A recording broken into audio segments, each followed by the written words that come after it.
அல்லாஹ்வுடைய தூதர் ஸல்லல்லாஹு அலைஹி வஸல்லம் சொன்னார்கள், நான் உனக்கு ஒரு துஆவை சொல்லித் தருகிறேன், அதை நீ ஓதினால் அல்லாஹ் ரப்புல் ஆலமீன் உனக்கு இந்த சோதனைகளில் இருந்து வெளியேறக்கூடிய வாய்ப்பை அல்லாஹ் ரப்புல் ஆலமீன் உனக்கு தருவான்.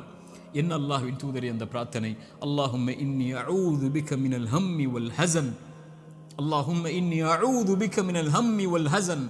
யா அல்லாஹ், என்னுடைய துக்கம், என்னுடைய எதிர்காலம் என்ன ஆகப் போகிறது, நான் எதை நோக்கி செல்லப் போகிறேன், என்னுடைய வருமானம் என்ன ஆகப் போகிறது, இவ்வளவு கஷ்ட இழப்புகளை சந்தித்து விட்டேனே, இனிமேல் என்ன ஆகப் போகிறது என்ற கவலையில் இருந்தால், யா அல்லாஹ் அந்த துக்கத்தை நீக்கு யா அல்லாஹ். எதிர்கால கவலைகளை பற்றிய கவலையை உள்ளத்திலிருந்து நீக்கு யா அல்லாஹ். வல் ஹஸன், என்னுடைய முன்னால் நான் செய்த பாவங்கள், முன்னால் என் வாழ்க்கையில் நடந்த நிலைகள், நான் சந்தித்த இழப்புகள், அதனால் என் உள்ளம் துவண்டிருக்கிறது. எதிர்காலத்தை பற்றியும் கடந்த காலத்தில் நான் செய்ததை பற்றியும் என்னுடைய உள்ளம் கவலை கொண்டு நடக்க முடியாமல் நகர முடியாமல் இருக்கிறேன் யா அல்லாஹ். அதை நீக்கு யா அல்லாஹ்.